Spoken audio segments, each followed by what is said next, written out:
सम्भाषणसन्देशसंस्कृतमासपत्रिकायां प्रकाशितानां बालकथानां ध्वनिप्रसारणम् इदं बालमोदिनी इति। कश्चन आश्रमः। बहवः छात्राः पठन्ति तत्र, किन्तु आश्रमस्य अर्थस्थितिः उत्तमा नास्ति। आचार्यः आश्रमस्य निर्वहणार्थं सर्वदा कष्टम् अनुभवति। कदाचित् कश्चन शिष्यः आचार्यम् उपसर्प्य अपृच्छत्, आचार्यवर्य, भगवान् भक्तानाम् अभीष्टं पूरयति एव ननु? आचार्यः अवदत्, आम्, यः भक्त्या प्रार्थनां कुर्यात् तस्य अभीष्टं सिद्धं भवेदेव।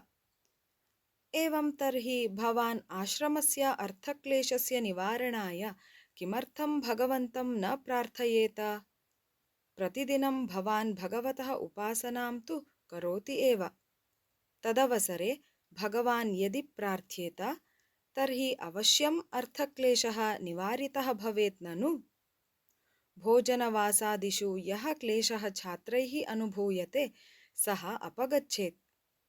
आचार्यः शिष्यस्य मुखमेव निर्निमेषं पश्यन् अपृच्छत्, किं त्वम् आश्रमव्यवस्थातः क्लेशम् अनुभवसि? न, यद्यपि आश्रमे केचन क्लेशाः सन्ति तथापि अहं तु सन्तोषेण एव अस्मि। किन्तु केचन नूतनाः छात्राः अत्रत्यस्य व्यवस्थाक्लेशस्य कारणतः प्रतिगच्छन्ति यत् तद्दृष्ट्वा अहं विषादम् अनुभवामि। विद्याभ्यासावसरे क्लेशाः पीडायै न भवेयुः। ये सुखमेव इच्छन्ति ते अन्यत्र गच्छेयुः। गच्छन्तु नाम ते। उत्तमा व्यवस्था परिकल्पनीया इति इच्छा ममापि अस्ति। तदर्थं प्रयासं करोमि अपि।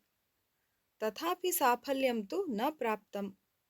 तदर्थमेव अहं वदामि, भगवान् प्रार्थितः चेत् अत्र साफल्यं प्राप्येत इति।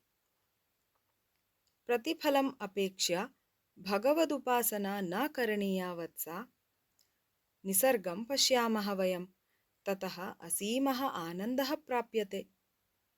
असीमानन्दानुभूत्यै वयं निसर्गः पश्यामः, न तु प्रतिफलापेक्षया।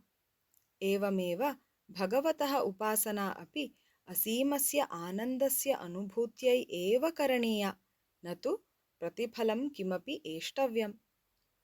व्यक्तिगतप्रयोजनाय क्रियमाणा उपासना वाणिज्यमिव स्यात्। तादृशी उपासना न हि प्रशस्ता।